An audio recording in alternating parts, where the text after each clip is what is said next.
All right, folks. I know it's been a while since I've done the show. I've just been so busy with my job that it's been hard. It's been hard to um, make content because I get home late and then I am tired. And I'll explain this on TikTok too. So yeah, apologies to everyone that has been missing my content. Near Automata and Cider House Rules. Uh, It's just been hard with me getting back to work this week. I started a new job here in Denver. I'm part time at Wheat Ridge, part time at Stanley Lake, which is another high school here. And it's just hard on me because even when I leave, when it's time to go home, I I still have to sit in traffic. I get home late and then I'm just tired. I don't feel like streaming. And yeah, it's hard starting a new job because I have to get back on their routine. It's no longer my routine. So, yeah, it's a whole thing. Okay, but enough of that. The purpose of today's stream is, of course, to finish where we left off in Cider House Rules. Thank you all for joining me. I'll pick up where I left off on page 246 with a small lead in from page 245.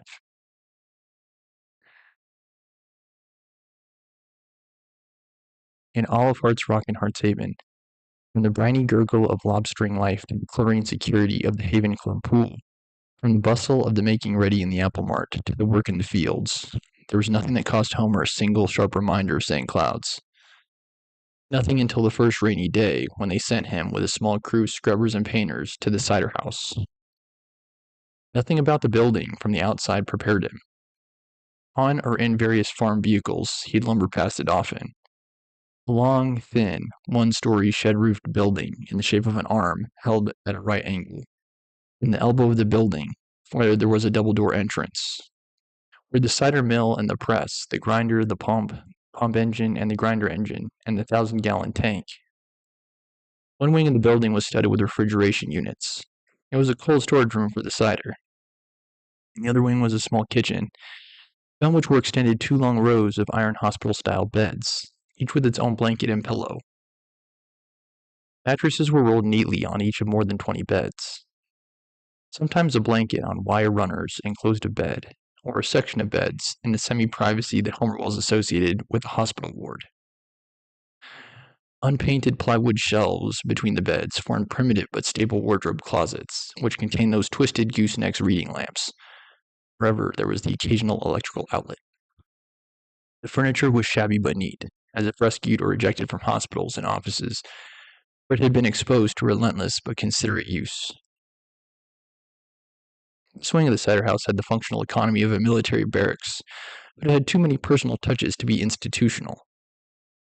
There were curtains, for example, and Homer could tell that they would have been adequate, if faded, at the Worthingtons' dining room windows, which was where they'd come from. Homer also recognized a particularly exaggerated peacefulness in a few of the flowery landscape paintings and animal portraits that were hung on the plasterboard walls. In such unlikely places, at times too high, at times too low, but Homer was sure they'd been hung to hide holes. Maybe boot holes, maybe fist holes, perhaps whole head holes. There seemed to be Homer wells to radiate from the room, a kind of dormitory anger and apprehension he recognized from his nearly 20 years in the boys' division at St. Cloud's. "What is this place?" he asked Meanie Hyde, the rain pelting on the tin roof above them. "The cider house," said Meanie. "But who sleeps here? Who stays here? People live here?" Homer asked. It was remarkably clean, yet the atmosphere of use was so prevalent. Homer was reminded of the old bunkrooms in St. Cloud's where the woodsmen and sawyers had dreamed out their exhausted lives. It's crew quarters for the pickers, Meanie Hyde said. During the harvest, the pickers stay here, the migrants. It's for the colored folks, said Big Dog Taft, plopping down the mops and pails. Every year we make it nice for them. We wash everything and we give everything a fresh coat of paint. I gotta wax the press boards, Meanie Hyde said, sliding away from what he thought was the woman's work. The Homer and Wally would perform it regularly most rainy days of the summer. Negroes? Homer Wells asked. Pickers are Negroes. Black as night, some of them, said Florence Hyde. They're okay.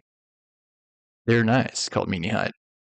Some of them are nicer than others, said Big Dot Taft, like other people I know. Irene Titcomb said, giggling, hiding her scar. They're nice because Mrs. Worthington's nice to them, Meanie Hyde yelled from the spattered vicinity of the cider press. The building smelled like vinegar, old cider that had turned. It was a strong smell, but there was nothing stifling or unclean about it. Deborah Pettigrew smiled at Homer over the bucket they were sharing. He cautiously returned her smile while wondering where Wally was working today, in the rain, and imagining Ray Kendall at work. Ray would either be out on the choppy sea in his glistening sou'wester, or else working on the wiring of the International Harvester in the building called Number 2. Grace Lynch was scrubbing the linoleum counters in the kitchen of the cider house. Homer marveled that he had not noticed her there before, that he hadn't even known she was part of the crew. Louise Toby, sucking a cigarette down to its nub and flicking the butt out, taking through quarters door, remarked that her mop wringer was out of joint. It's jammed or something, Squeeze Louise said crossly. Louise's mop wringer's out of joint, Big Dot Taft said mockingly. Poor Louise, she jammed your mop wringer, huh? Said Florence Hyde, who laughed, which caused Big Dot Taft to roar. Oh, cut it out, Louise said. She kicked her mop wringer. What's going on out there? Called Meanie Hyde. Louise has got an overworked wringer, said Big Dot Taft. Homer looked at Louise, who was cross. Then he looked at Deborah Pettigrew, who blushed. Are you overusing your poor wringer, Louise? Irene Titcomb asked. Louise, you must be sticking to too many mops in your wringer, darling, said Florence Hyde. Be nice, all of you, cried Meanie Hyde. Too much of one mop, that's for sure, said Big Dot Taft. Even Louise found that funny. When she looked at Homer Wells, he looked away. Deborah Pettigrew was watching him, so he looked away from her, too. When Herb Fowler came by at the lunch break, he walked into the cider house and said, Whew, you can smell niggers in here a whole year later. Also, please don't censor me. That's just what it says in the book. I guess I can omit politically insensitive vernacular. They're not my words. Just know that. You smell them? Herb asked Louise. She shrugged. How about you? Herb asked Homer. Can't you smell them? I can smell vinegar, old apples, old cider, Homer said. He saw the rubber sailing toward him in time to catch it. You know what the N-words do with those? Herb asked him. He flipped another rubber to Louise Toby, who caught it without the slightest effort. She expected prophylactics to be flying in her direction hourly. Show him what an N-word does, Louise said. The other women were bored. They'd seen this demonstration all their lives. Deborah Pettigrew looked nervously at Homer Wells and deliberately away from Louise. Louise herself seemed nervous and bored at the same time. She took the rubber out of its wrapper and stuck her index finger in it. Her fingernail poked out the rubber. Her nail's fine edge, next to the nipple-like end. One year, I told those N-words they should stick their joints into those rubbers if they didn't want to be catching diseases or having any new babies, Herb said. He grabbed Louise's finger in the rubber sheath and held it out for everyone to see. And next year, all the N-words told me the rubbers didn't work. They said they stuck their fingers in there like I showed them, and they still got diseases and new babies every time they turned around. No one laughed. No one believed it. It was an old joke to all of them except Homer Wells. And the idea of people having babies every time they turned around was not especially funny to Homer. When Herb Fowler offered to drive them all to the diner on Drinkwater Road for a hot lunch, Homer said he didn't want to go. Mrs. Worthington made his lunch, and Wally, every morning, and Homer felt obliged to eat his. He always enjoyed it. He also knew the crew was not supposed to leave the orchards for a lunch break, especially not in any of the Ocean View vehicles. Fowler was driving the green van that Olive used most often. It wasn't a hard rule, but Homer knew that if Wally had been working in the cider house, Herb wouldn't have suggested it. Homer ate his lunch appropriately in the cider house kitchen when he glanced into the long room with the 2 rows of narrow beds. He thought how much the rolled mattresses and blankets resembled people sleeping there, except the shapes upon the iron beds were still too still to be sleepers. They're like bodies waiting to be identified, thought Homer Wells. Even though it was raining, he went outside to look at the collection of dead cars and junked tractor trailer parts that festooned the dirt driveway in front of the cider house. In the back was a churned-up area of discolored weeds where the mash or the pomace was flung after the press.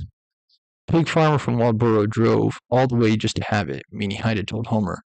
The mash was great for pigs. Some of the dead cars had South Carolina plates. Homer Wells had never looked at a map of the United States. He'd seen a globe, but it was a crude one. States weren't marked. He knew South Carolina was a long way south. The Negroes came from there in trucks, Meanie Hyde had said, or they drove their own cars. But some of their cars were so old and beaten up that they died here, and he wasn't sure how all the Negroes got back to South Carolina. They pick grapefruits down in Florida, I think, Meanie said, and peaches when it's peach time somewhere else, and apples here. They travel around just picking things. Homer watched a seagull that was watching him from the roof of the cider house. It was raining and went back inside. Hold on. The girl was so drawn in upon itself that Homer was reminded it was raining and went back inside. He rolled down one of the mattresses and stretched out on it, placing both the pillow and the blanket under his head. Something invited him to smell the blanket and the pillow, but he could detect nothing more than the aura of vinegar and scent he categorized as simply old.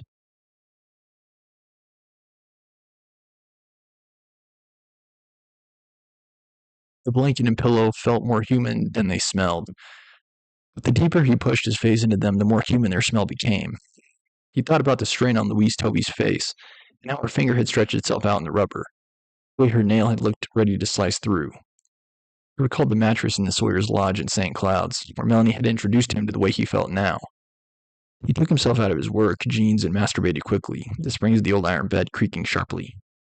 Something in his vision seemed clearer after he'd finished. He sat upon the bed. He spotted the other body that had taken the liberty of resting in the cider house. Even with her body curled so tightly in upon itself, like the gull in the rain, or like a fetus, or like a woman with cramps, Homer had no trouble recognizing Grace Lynch. Even if she hadn't been watching him, even if she'd never been turned in his direction, she surely could not have mistaken the rhythm of the old bed springs, or even, Homer thought, the detectable sharpness of the odor of the semen he cupped in his hand. He stepped quietly outdoors and held his hand out in the rain. The seagull still huddled on the cider house roof, took a sudden interest in him. There was a history of successful scavenging associated with this place. When Homer went back in the cider house, he saw that Grace Lynch had fixed her mattress the way it had been, and was standing by the window with her face pressed into the curtain. He had to look twice to see Grace Lynch. He wouldn't have seen her standing there if he hadn't already known she was in the room. "I've been there," Grace Lynch said softly, without looking at Homer. "Where you come from," she explained. "I've been there. I don't know how you managed a night's sleep." The thinness was especially sharp, even knife-like in what dead gray light the rainy day provided at that window. He drew the faded curtain around her narrow shoulders like a shawl. She wouldn't look at Homer Wells, and nothing in her brittle, shivering stance could have been interpreted as beckoning. Yet Homer felt himself drawn to her, in the way we were urged, especially in gloomy weather, to seek the familiar.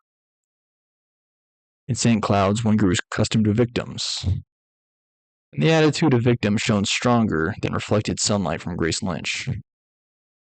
Homer felt such a contradictory glow shining forth from her that he was impelled to go to her and hold her limp, damp hands.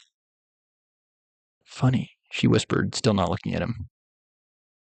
"It was so awful there, but it felt real safe." She put her head on his chest and stuck her sharp knee between his legs, twisting her bony hip into him. "Not like here," she whispered.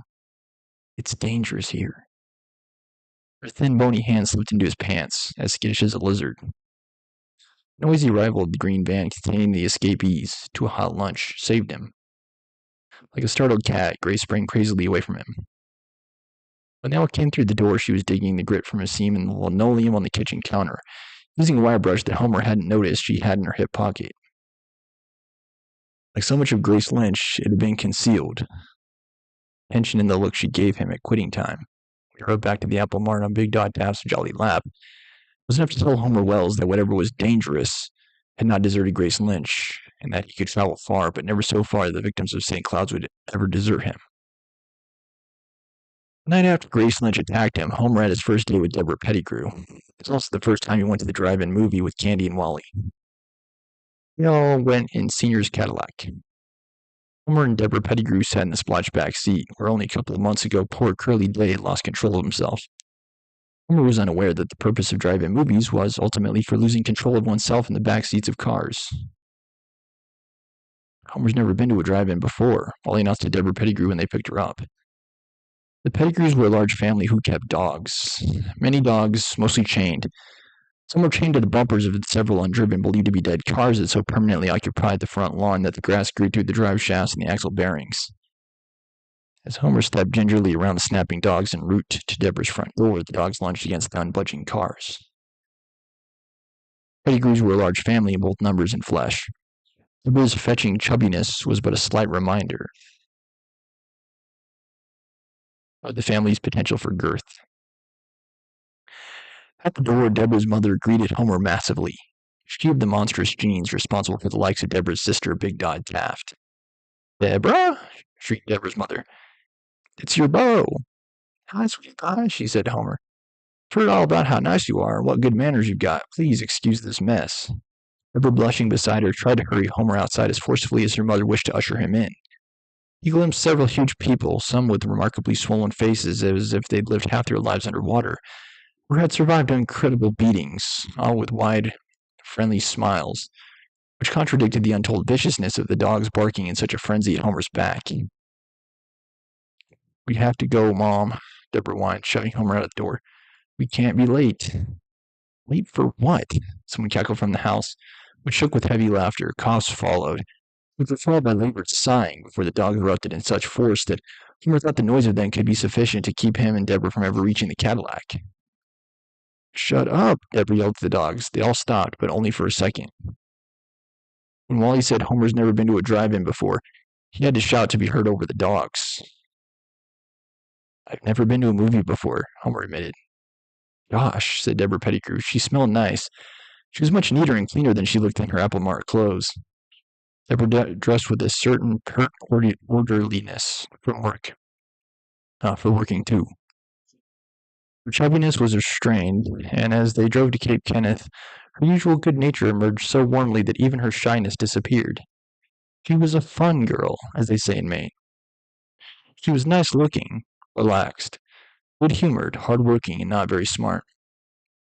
Prospects at best included marriage to someone pleasant and not a great deal older or smarter than herself. In the summers, the Pettigrews occupied one of the new houses on the overcrowded, mucky shore of Drinkwater Lake. They managed to make the new place look lived in. Its rapid way to ramshackle almost instantly. The lawn had appeared to grow its dead cars overnight, and the dogs had survived the move from the Pettigrews' winter house in Kenneth Corners without losing a bit of their territorial savagery. They called it cottages around Drinkwater Lake. Pettigrews had been named, as if the houses themselves were orphans, delivered incomplete and in need of further creation. The Pettigrews' house was named All of Us. The exclamation point is what kills me, Ollie said to Homer when they pulled up at the car and dog lot, as if they're proud of their overpopulation. But Wally was very respectful once Deborah joined them in the car. This mannerism of what he'd seen of society struck Homer Wells quite forcefully. People, even nice people, but surely Wally was nice, would say a host of critical things about someone to whom they would then be perfectly pleasant. At St. Cloud's, criticism was plainer, harder if not impossible to conceal. The drive-in movie in Cape Kenneth was nearly as new to Maine as the Haven's Club heated pool and was a lot less practical. Drive-in movies would never have been a great idea for Maine. The night fog along the coast lent to many a joyful film the inappropriately ghoulish atmosphere of a horror movie. In later years, people groping for restrooms in the snack bar would fail to find their cars when they attempted to return to them. The other problem was mosquitoes. In 1940, when Homer Wells went to his first drive-in movie, the hum of the mosquitoes in the night air of Cape Kenneth was far more audible than the soundtrack. Wally was relatively successful in preventing the mosquitoes from taking over the car because he always brought with him an aerosol pump sprayer with which he frequently doused the car and the air surrounding the cars. One can was loaded with an insecticide they sprayed the apples with. Thus, the air in and surrounding the Cadillac was rendered poisonous and foul, but fairly free of mosquitoes. The taste and stench of the spray aroused frequent complaints from Wally's fellow moviegoers in the cars nearest the Cadillac. If they were being bitten so badly by mosquitoes, they stopped protesting. Some of them politely asked if they could borrow the device for the purpose of poisoning their own cars.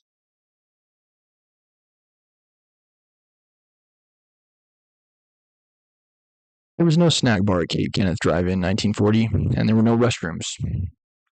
The men and boys took turns urinating against a dank cement wall at the rear of the drive-in pit. Atop the wall, perched several small and uncouth boys, Cape Kenneth locals, too young or too poor.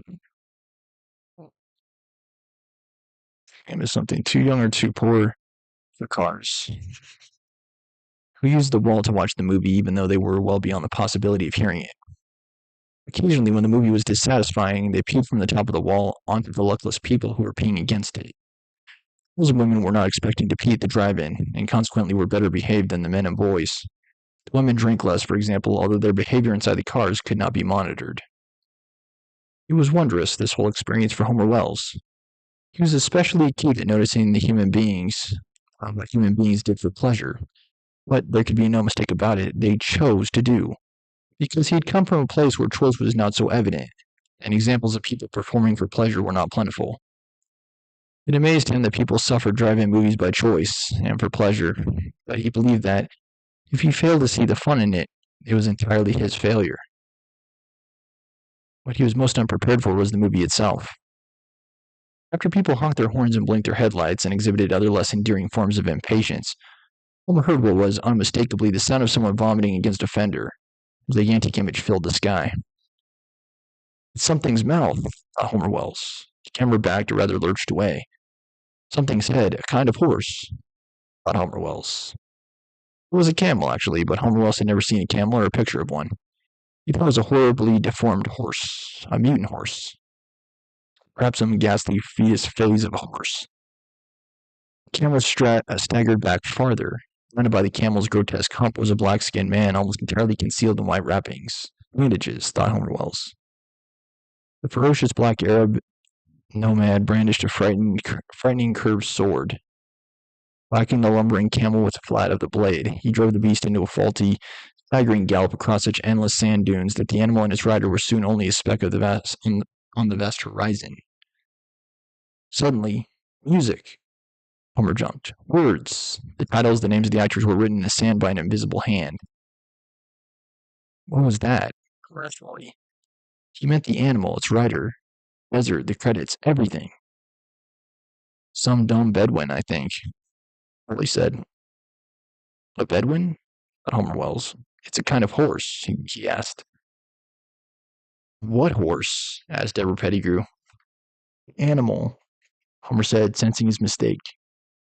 Handy turned around in front and looked at Homer with heartbreaking affection. That's a camel, Homer, she said. You've never seen a camel, Wally shouted. Well, where would he see a camel? Candy snapped at him. I was just surprised, Wally said defensively.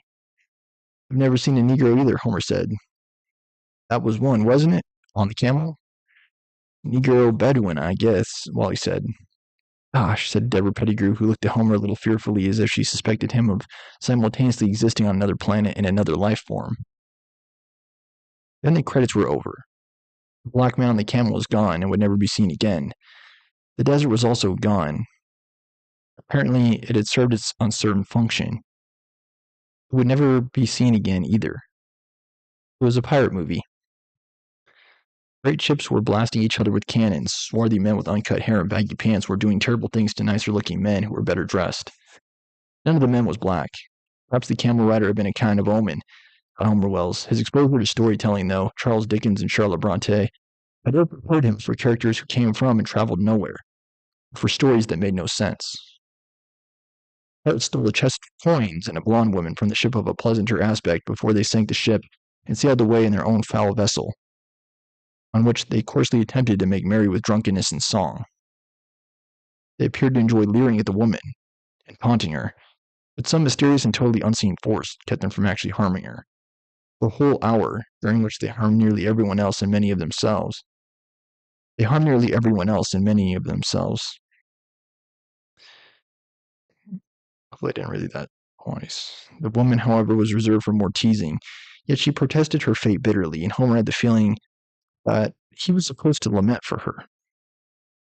A man who apparently adored the complaining woman pursued her across the ocean through burning harbor towns and charmless inns of suggested but never visualized lewdness. As the fog rolled in, there was much of the movie that was never visualized, although Homer remained riveted to the image. The image in the sky. He was only partially aware that Wally and Candy were uninterested in the movie. They had slumped from sight in the front seat, and only occasionally did Candy's hand appear, gripping or lolling on the back of the seat. Twice Homer heard her say, "No, Wally," once with a firmness he had never heard in her voice before. Wally's frequent laughter continued at intervals, and he whispered and murmured and gurgled in his throat. Homer was occasionally aware of Deborah Pettigrew being less interested in the pirate movie than he was. When he looked at her, he was surprised to find her looking at him, not critically but not very affectionately either. She appeared to be more and more amazed to see him as the picture went on and on. Once she touched his hand. He thought she wanted something and regarded her politely. She just stared at him. He looked back at the movie.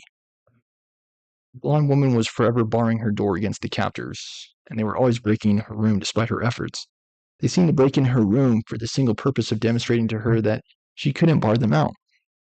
Once in her room, they taunted her in the usual fashion and then retreated, whereupon she attempted to bar the way again. "I think I've missed something," Homer Wells announced after more than an hour had passed. Jenny sat up in the front seat and looked at him, her genuine concern quite apparent despite the wild tangle her hair was in. "What have you missed?" Wally asked sleepily. Homer thought. Deborah Pettigrew, prettily, leaned close to Homer and whispered in his ear. "I think you've missed me," she said. "I think you've forgotten I'm here." Homer hadn't meant he missed something in the story. He stared at Deborah in a particularly uncomprehending way. Deborah kissed him very neatly, very dryly on his mouth. She sat back in the seat and smiled at him. "Your turn," she said. Wally at this moment opened the front door and sprayed lethal fumes all around the Cadillac, much of the stuff drifting back through the open door. Andy and Wally and Deborah, too, coughed in a very dramatic fashion, but Homer stared at Deborah Pettigrew, the idea of the drive-in movie slowly coming to him. He cautiously kissed Deborah on her dry little mouth. She kissed him back. He settled himself more comfortably beside her, and she put her head on his shoulder, one hand on his chest.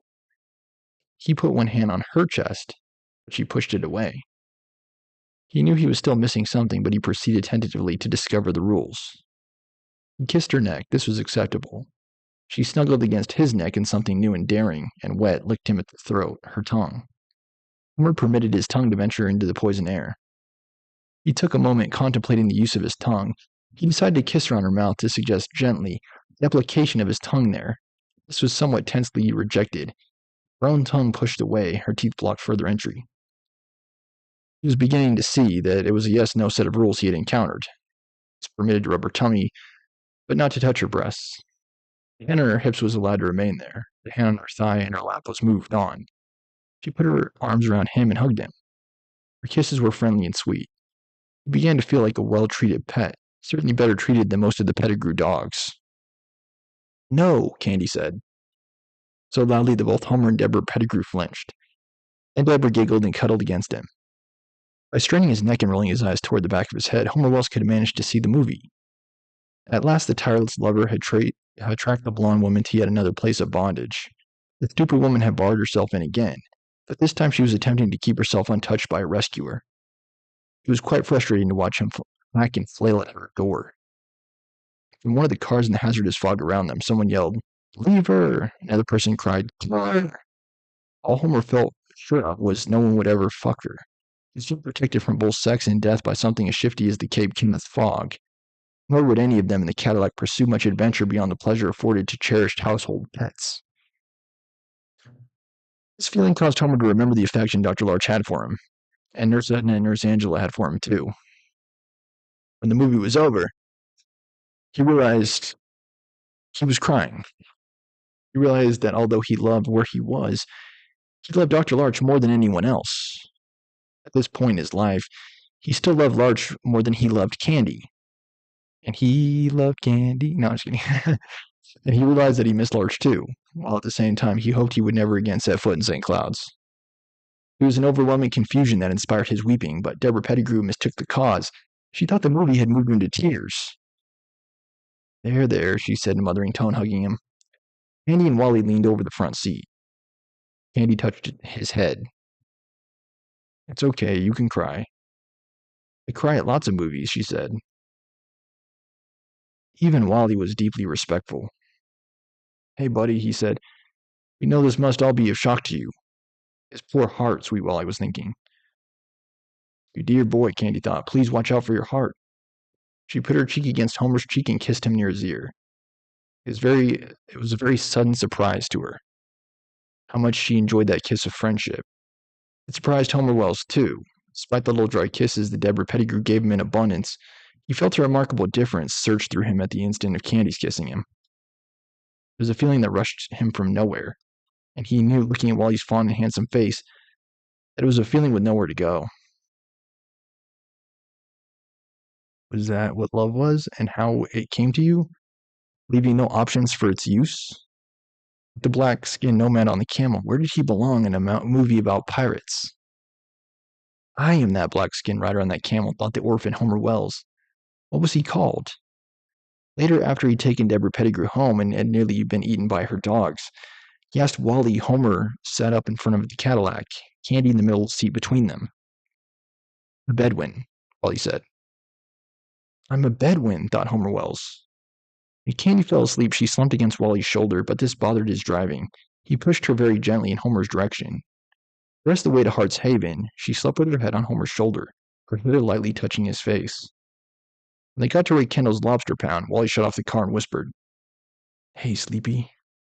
He kissed Candy on the lips, which woke her up.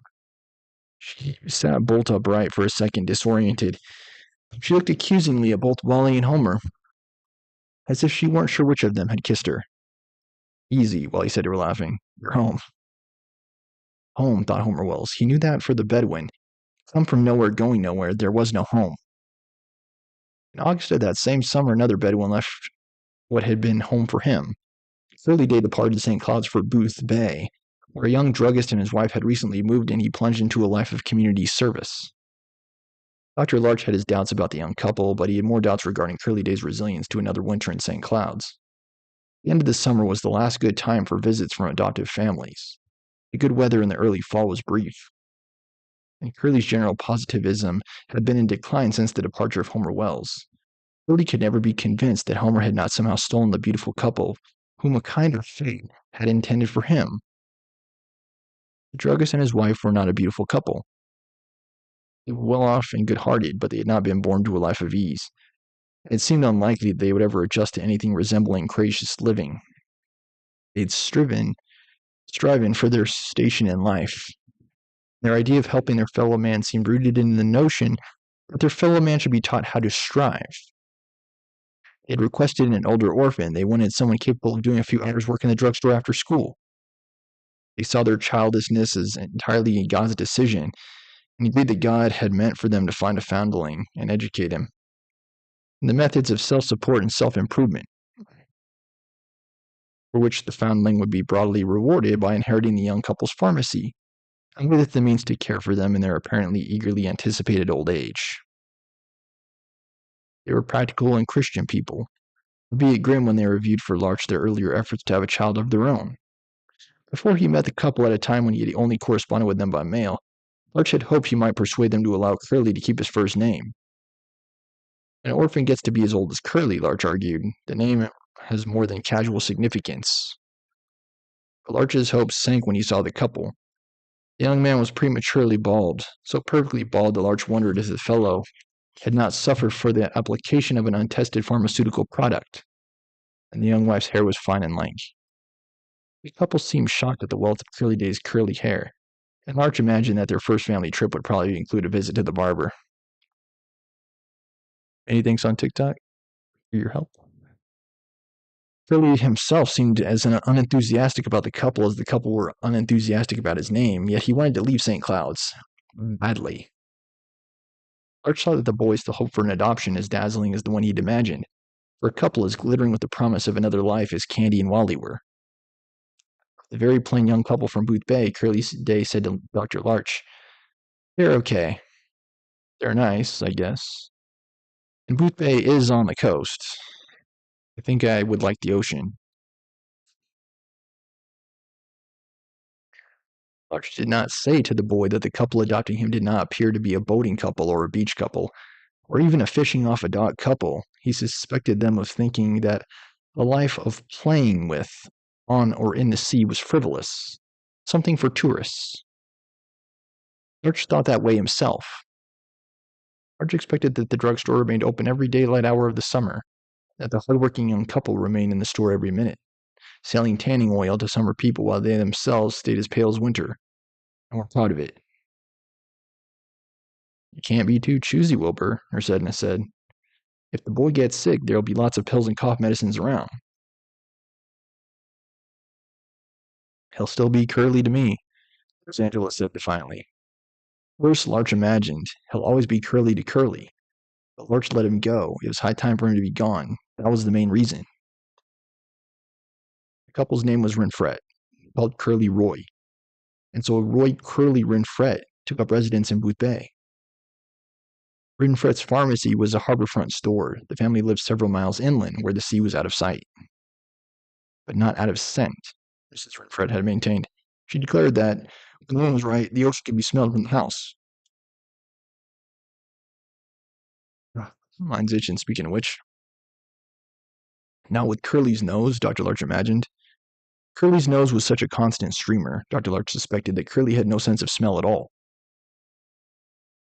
"Let us be happy for Curly Day," Dr. Larch announced to the boys' division one evening in August 1940. Over David Copperfield's steady sobs. Curly Day was found a family, Dr. Larch said. "Good night, Curly." "Good night, Burley," young Copperfield cried. When Homer Wells received the letter telling him the news of Curly's adoption, he read it again and again, and the moonlight streaming through Wally's window while Wally slept. The druggist, thought Homer Wells. He'd been upset enough by the news to talk about it with Wally and Candy. They'd sat in the moonlight earlier that evening, throwing snails off Ray Kendall's dock. Ploink, ploink, with the periwinkles. Homer Wells talked and talked. He told them about the litany. Let us be happy for Curly Day, and so forth. He tried to explain how it felt to be addressed as a Prince of Maine, as a King of New England. "I guess I imagined someone who looked like you," Homer said to Wally. And remembered that Dr. Larch said this to her too, that he told her that babies would be these princes, these kings. "But I didn't know what he meant," she said. "I mean, he was nice, but it was unimaginable." "It still is unimaginable to me," Wally said. "I mean, what you saw," he said to Homer. "What all of you imagined, it must have been different for each of you." Wally was unwilling to accept the notion that someone who looked like himself would ever be adequate to the expression. "Sounds a little mocking," Candy said. "Just can't see what he meant." "Yeah," Wally agreed. "It sounds a little cynical."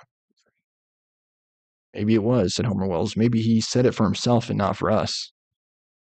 He told them about Melanie, but not everything about her. He took a deep breath and told them about Fuzzy Stone. He imitated the breathing contraption admirably. He had them both so roaring with laughter at the racket he was making that they drowned out the insignificant ploink of the snails dropping into the sea. Wally and Candy didn't know they were at the end of the story until Homer simply arrived at it. Fuzzy Stone had found a new family. He repeated to them. "Good night, Fuzzy," he concluded hollowly. There wasn't a sound then, not even a snail. The sea lapped at the dock posts.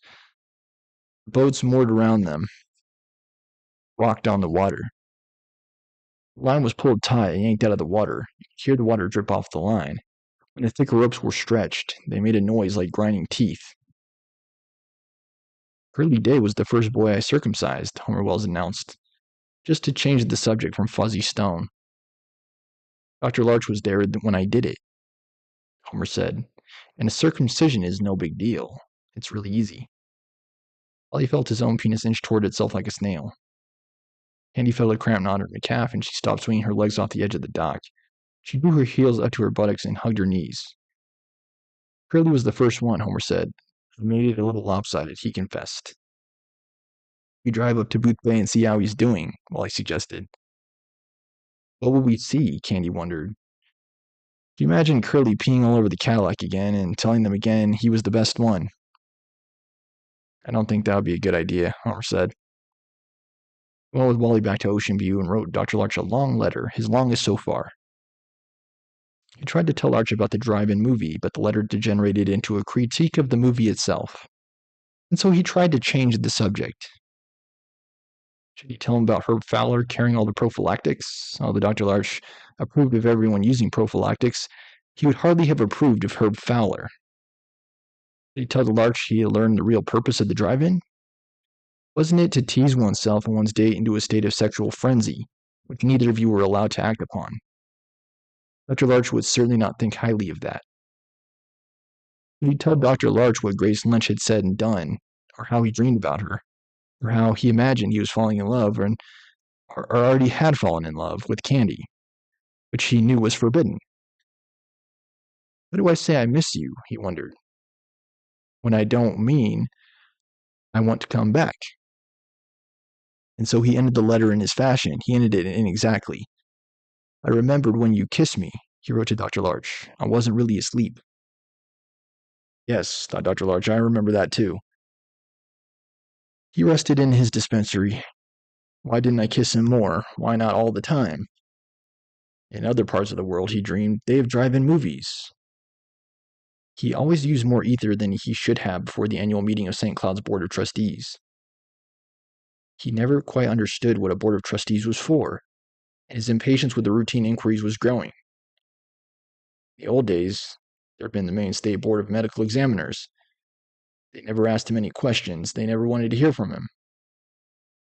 Now it appeared to Wilbur Larch that there was a Board of Trustees for everything. This year there were 2 new board members who had never before seen the orphanage, and so the meeting had been scheduled to take place in St. Cloud's. The board usually met in Portland. The new members wanted to see the place. The old members agreed they should refresh themselves with the atmosphere. It was a perfect August morning with more indications of September in the air's crispness than there were indications of the stifling carryover of July's humidity and hazy heat. But Larch was irritable. I don't know exactly what a drive-in movie is, he said crossly to Nurse Angela. Homer doesn't say exactly. Nurse Angela looked frustrated. No, he doesn't, she agreed, going over the letter again and again. What do you do with your cars when you're watching the movie? Nurse Angela asked. I don't know, Dr. Larch said. I assume that if you drive into something to see the movie, you must stay in your cars. But what do you drive into, Wilbur? Nurse Edna asked. That's what I don't know, Larch shouted. Well, aren't we in a lovely mood? Nurse Angela said. Why would you want to bring your car to a movie in the first place? Nurse Edna asked. I don't know the answer to that either, Dr. Larch said tiredly. Fortunately, he looked tired during the trustees' meeting, too. Nurse Angela tried to present some of the orphanage's priorities for him. She didn't want him to get bad-tempered with anyone on the board. 2 new members seemed in an awful hurry to demonstrate that they already understood everything. Nurse Angela detected Dr. Larch looking at these younger members with something of the look he had.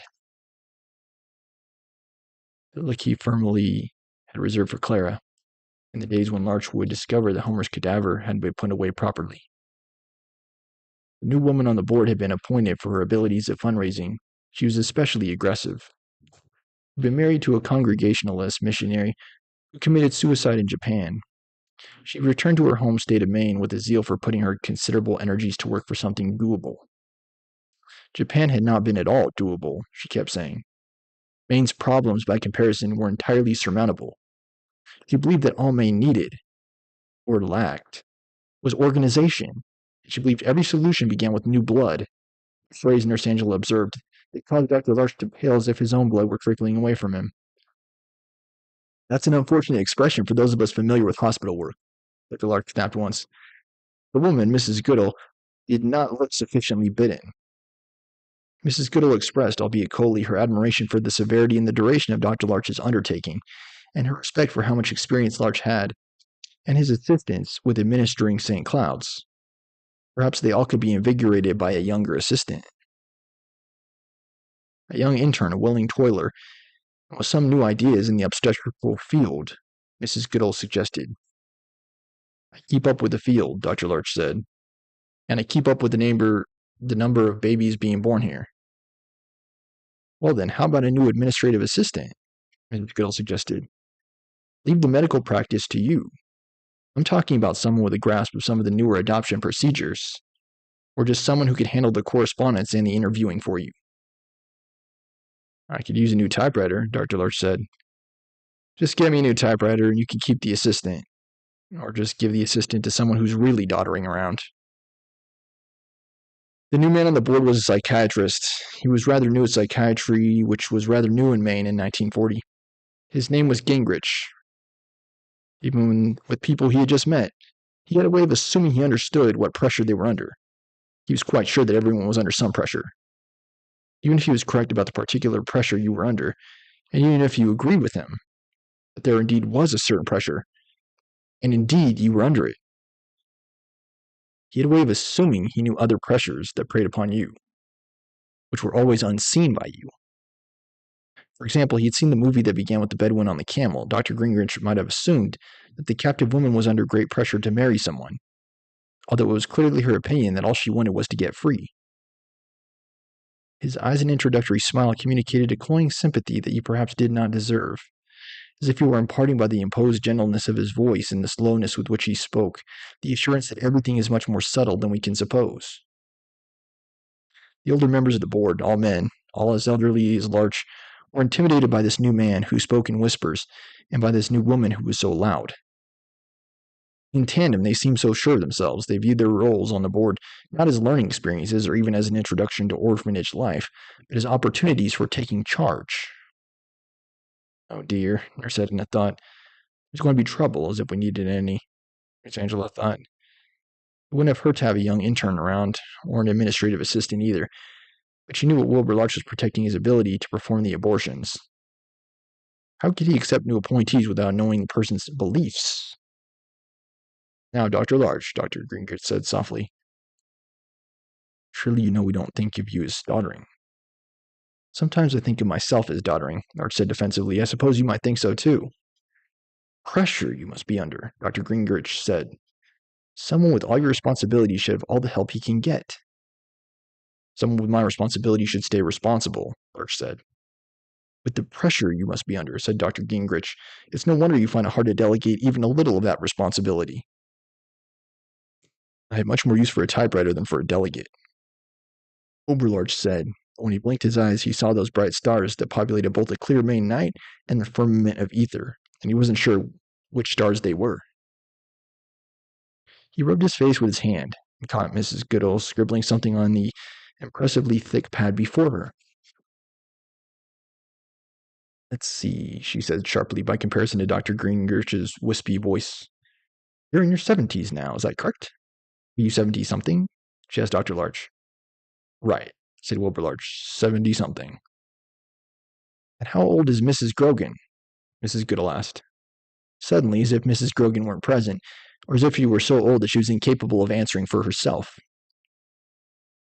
I'm 62, Mrs. Grogan said pertly. And I'm as lively as a spring chicken. No one doubts you're not lively, said Dr. Gingrich. Nurse Angela, Mrs. Goodall asked, not looking up at anyone. The scrutiny of her own writing on the pad before her required every ounce of her exhaustive attention. I'm 58, Nurse Angela said. Angela's as strong as an ox, Miss Grogan said. We don't doubt it, said Dr. Gingrich cheerfully. I'm 55 or 56, Nurse Edna offered, before the question was raised. You don't know how old you are? Dr. Gingrich asked meaningfully. Actually, said Wilbur Larch, we're all so senile we can't remember. We're just guessing. But look at you, he said suddenly to Mrs. Goodall, which did get Mrs. Goodall to raise her eyes from her pad. Guess you've such trouble remembering things, Larch said, that you have to write everything down. I was trying to get the picture of what's going on here, Mrs. Goodall said evenly. Well, Larch said, I suggest you listen to me. I've been here long enough to have the picture pretty clearly in my mind. It's very clear what a wonderful job you're doing, Dr. Gingrich told Dr. Larch. It's also clear how hard a job it is. Such a warm washcloth of sympathy was leaking from Dr. Gingrich that Larch felt wet, and grateful that he wasn't sitting near enough to Dr. Gingrich or Dr. Gingrich to touch him. Gingrich was clearly a toucher. It's not asking too much in the way of your support, Dr. Larch said. I'd not only like a new typewriter, I'd like permission to keep the old one. I think we can arrange that, Mrs. Goodall said. Nurse Edna, who was not accustomed to sudden insights, or despite her years' hot flashes, was completely inexperienced with the world of omens and signs or even forewarnings, felt totally foreign and breathtaking violence rise from her stomach. She found herself staring at Mrs. Goodall with a hatred Nurse Edna could conceive of feeling for another human being. Oh dear. The enemy, she thought. She had to excuse herself. She was sure she was going to be ill. She was, but discreetly out of sight in the boys' shower room. Only David Copperfield, still mourning the departure of Curly Day, and still struggling with the language, spotted her.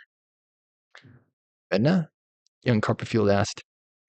I'm fine, David, she told him, but she was not fine. I've seen the end, she thought with unfamiliar bitterness. Larch had seen it too. Someone will replace me, he realized. And it won't be long. He looked at his calendar. He had 2 abortions to perform the next day and 3 probables near the end of the week. There were always those who just showed up, too. What if they get someone who won't perform one, he thought. When the new typewriter arrived, it fit just in time into his plans for Fuzzy Stone. Thank you for the new typewriter, Larch wrote to the Board of Trustees. It had arrived just in time, he added, because the old typewriter, which, if they remembered, he wanted to keep, had completely broken down. This was not true. He had the keys placed on the old typewriter, and had not typed a story with a different face. What had typed were letters from young Fuzzy Stone. Fuzzy began by wanting Dr. Larch to know how much he was looking forward to being a doctor when he grew up, and how much Dr. Larch had inspired him to make his decision. I doubt that I will ever come to feel as you do regarding abortion, young Fuzzy wrote to Dr. Larch. Certainly it is obstetrics that interests me, and certainly your example is responsible for my interest. But I expect we shall never agree about abortion.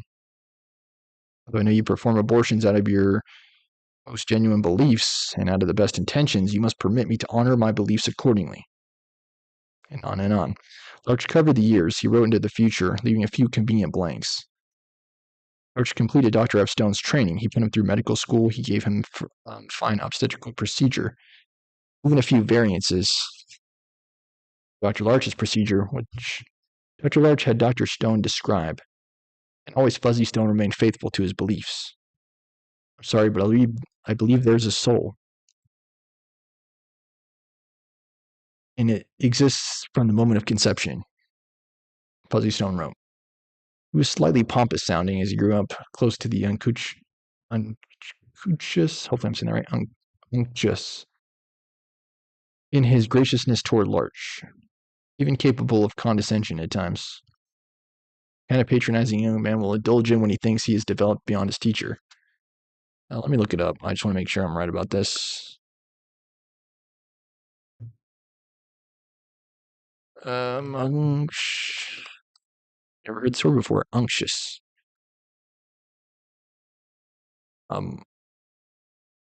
Yeah. Unctuous. Unctuous. Excessively flattering. Yeah.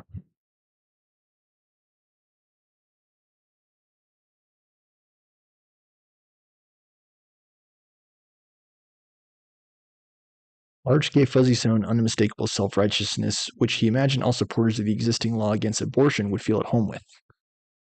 All right, be right back. I pees the restroom.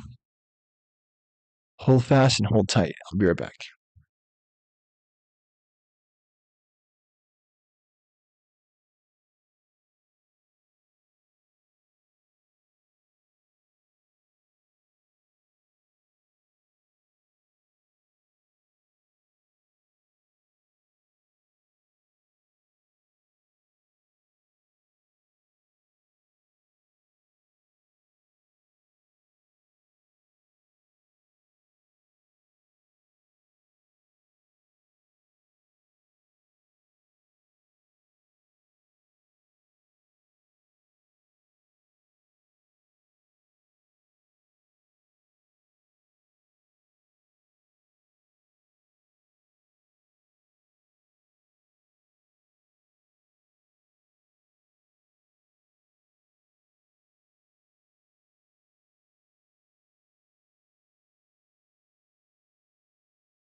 Okay, I'm back. And yeah, on TikTok, I see a bunch of people joining, but why do I have 0 viewers then? Broke talk for you. That's the reason why I don't post videos sometimes, because the platform just, it doesn't make sense. How do I have 0 viewers and yet all these people are joining?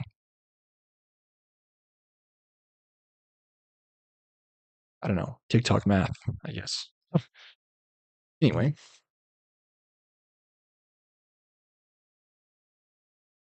let me see if I can shift to so my back isn't hurting.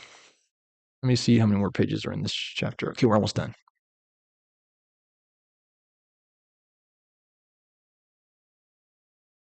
He even had young Dr. Stone propose that he replace Dr. Larch. But not until you're ready to retire, of course, and that by this replacement it might be demonstrated to Dr. Larch that the law should be observed, that abortion should not be performed, and a safe and informative view of family planning, birth control, and so forth could in time achieve the desired effect, without breaking the laws of God or man, but a convincingly creepy, fuzzy stone. Desired effect, both Dr. Larch and Dr. Stone agreed, would be a minimum of unwanted children brought forth into the world. I, for one, am happy to be here, crowed Dr. Stone. He sounds like a missionary, thought Wilbur Larch. The idea of making a missionary out of Fuzzy appealed to Dr. Larch for several reasons. Among them, Fuzzy wouldn't need a license to practice medicine if he took his magic to some remote and primitive place. True that.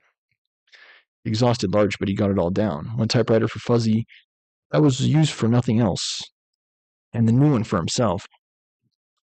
He made carbons of his own letters and referred to his dialogue with young Dr. Stone in various fragments, which he contributed to a brief history of St. Cloud's. He imagined that their correspondence ended, quite abruptly, when Larch refused to accept the idea that anyone should replace him who was unwilling to perform abortions. I will go until I drop, he wrote to Fuzzy. Here in St. Cloud's, I will never allow myself to be replaced by some reactionary religious moron who cares more for the misgivings suffered in his own frail soul than for the actual suffering of countless unwanted and mistreated children.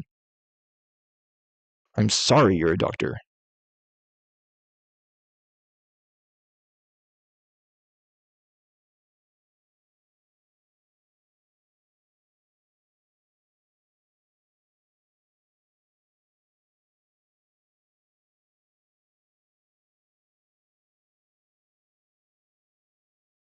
Was I? I'm sorry you're a doctor.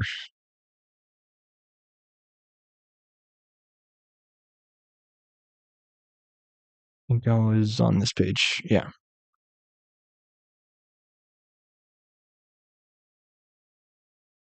I'm sorry you're a doctor, Arch ranted to poor Fuzzy.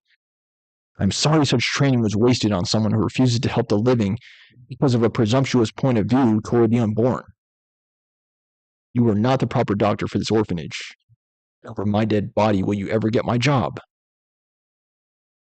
What he heard from Dr. Stone after that was a rather curt note in which Fuzzy said he needed to search his soul regarding his personal debt to Dr. Larch, and his perhaps larger debt to society and to all the murdered unborn of the future.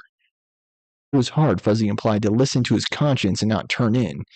Dr. Larch to the authorities, he added ominously. What a good story, thought Wilbur Larch. It had taken him the rest of 1940. He wanted to leave the matter all set up, all arranged when Homer Wells returned to St. Cloud's from his summer job. Wilbur Larch had created a replacement for himself, one who would be acceptable to the authorities, whoever they were. He'd created someone with qualified obstetrical procedure. And what better? An orphan familiar with the place from birth. He also created a perfect lie because the Dr. F. Stone, whom Wilbur Larch had in mind, would perform abortions, of course, while at the same time, what better, he would be on the record for claiming he was against performing them. When Larch retired, or he knew if he was ever caught, he would already have available his most perfect replacement. Of course, Larch was not enough with Fuzzy. Such an important replacement might require some revision. Wilbur Larch lay in the dispensary with both the stars of Maine and the stars of ether circling around him. He'd given Fuzzy Stone a role in life that was much more strenuous than Fuzzy ever could be capable of. How could poor Fuzzy ever have imagined it? He succumbed to the failure of his breathing contraption. Only one problem, thought Wilbur Larch, dreaming with the stars. How do we get Homer to play the part? Homer Wells, gazing at the actual stars of Maine, and at the orchards visible in the waning moonlight out Wally's window, saw something glint. Something beyond the orchard from which he knew the ocean could be viewed. Homer moved his head up and down in Wally's window, and the glint flashed to him. The simple signal reminded him of the night when the deep Maine woods had not returned his voice to him, when he had yelled his echoless good night to Fuzzy Stone. Then he realized where the glint was coming from. There must be one small, polished spot on the tin roof of the Cider House. He was seeing the waning moon bounce off the roof of the Cider House, off a spot no bigger than a knife blade. This little glint in the night was one of those things that, even after you identify it, you can't leave alone. It was no help to him to listen to Wally's peaceful breathing. The problem is, Homer Wells knew, I'm in love with Candy. It was Candy who suggested he not go back to St. Cloud's. My father likes you so much, she told Homer. I know he'll give you a job on the boat, or in the pound. My mother likes you so much, Wally had added. I know she'll keep you on in the orchards, especially through harvest. She gets lonely whenever I go back to college. I bet she'd be delighted to have you stay right where you are, in my room. On the orchards, the roof of the Cider House flashed to him. The flash was as small and as quick as the one glimpse of an eye-tooth Grace Lynch had revealed. Her mouth had parted only that much when she last looked at him. How could I not be in love with Candy, he wondered. If I stay here, he asked himself, what can I do? The roof of the Cider House flashed, then it stood dark and still. He'd seen the wink of the curette before it went to work. He'd seen it rest in the examining tray, filled with blood in need of cleaning. If I go back to St. Cloud's, he asked himself, what can I do? In Nurse Angela's office on the new typewriter, Dr. Larch began a letter to Homer Wells. I remember nothing so vividly as kissing you, Dr. Larch began, but he stopped. He knew he couldn't say that. He pulled the page from the typewriter, then he hid it deep within a brief history of St. Cloud's, as if it were another particle of history without an audience. David Copperfield had a fever when he'd gone to bed, and Larch went to check on the boy. Dr. Larch was relieved to feel that young Copperfield's fever had broken. The boy's forehead was cool, and a slight sweat chilled the boy's neck, which Larch carefully rubbed dry with a towel. There was not much moonlight, therefore Larch felt unobserved. He bent over Copperfield and kissed him, much in the same manner that he remembered kissing Homer Wells. Larch moved to the next bed and kissed Smoky Fields, who tasted vaguely like hot dogs, yet the experience was soothing to Larch. How he wished he had kissed Homer more when he'd had the chance. He went from bed to bed kissing the boys. It occurred to him he didn't know all their names, but he kissed them anyway. Kissed all of them. When he left the room, Smoky Fields asked the darkness, what was that all about? But no one else was awake, or else no one wanted to answer him. I wish you would kiss me, Nurse Edna, who had a very alert ear for unusual goings-on. I think it's nice, Mrs. Grogan said to Nurse Angela when Nurse Angela told her about it. I think it's senile, Nurse Angela said. But Homer Wells at Wally's window did not know that Dr. Larch's kisses were out of this world, in search of him. He didn't know either. He could never have imagined it. But Candy was also awake and also worried. If he does stay, if he doesn't go back to St. Cloud's, she was thinking, what will I do? The sea tugged all around her. Both the darkness and the moon were failing. There came a time when Homer Wells could make out the boundaries of the Cider House, but the roof did not wink to him, no matter how he moved his head.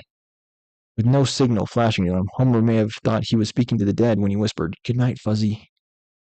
He did not know that Fuzzy Stone, like Melanie, was looking for him. Woo-wee!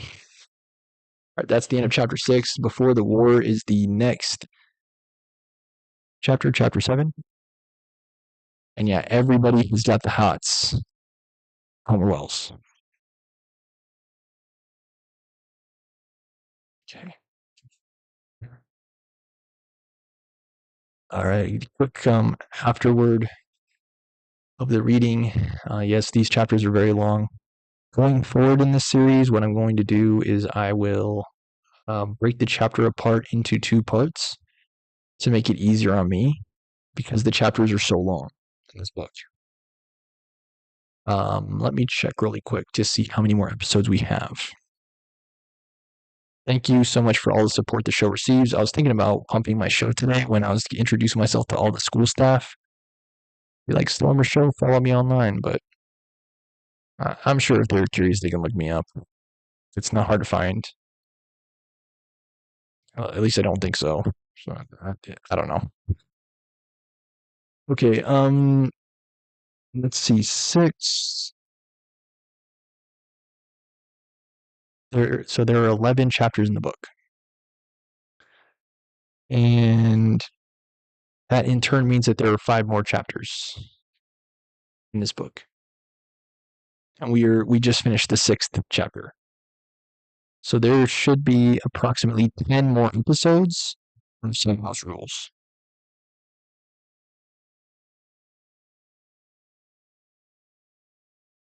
And then each time, so I'm still working out my new weekly schedule because it's a lot harder for me to stream with my new school schedule. I'm still teaching, and yeah, it's hard because I get home late and then I don't feel like streaming. So yeah, thank you to all the people that are joining.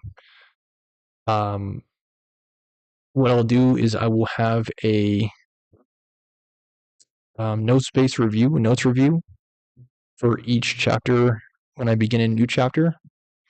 So the next time I will do a Cider House Rules stream, what I will do is I will do a recap of the prior chapter's notes before diving in.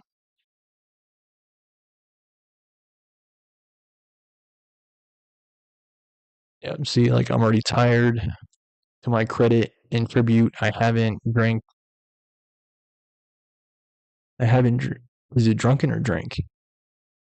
I haven't drunken any coffee since I started, so I'm like getting to bed earlier too. I mean, it's a whole thing. Anyway, what was I saying? Oh yeah, I'll do the review prior to beginning a new chapter, a review of the previous chapter. And additionally, what I think I'm going to do is Friday and Saturday will be my Nier Automata stream days, and then those days will turn into God of War when I complete Nier Automata. And then Thursday and Sunday, I think are going to be Cider House Rules. I still don't know. I might try to keep it Tuesday, Thursday, and then just do Nier Automata Friday, Saturday, Sunday. I think I'd like that more, but I have to. I just have to see how I'm feeling. Because these chapters are so stinking long. And yeah, it's just hard.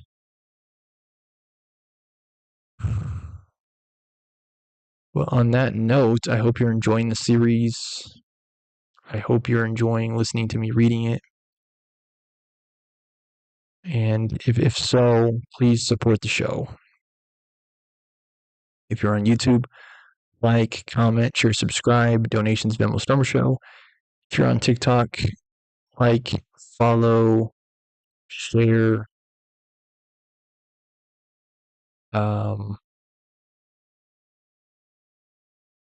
Comment. I guess you can comment also on my old videos. That also counts. Venmo, Stormer Show for tips. Any and all support that the show receives, whether it's on YouTube or on TikTok or from anywhere, thank you much. Thank you much for any and all support the show receives. And as always, thank you for watching. Until next time, I've been your host, Stormer Show. Next time I stream, Cider House Rules will be Sunday this week because I know I did not stream on Tuesday. Starting next week, I think I'll be back to a Tuesday, Thursday Cider House Rules schedule, and then Friday, Saturday, Sunday Nier Automata. That's the plan anyway. As always, thanks for watching.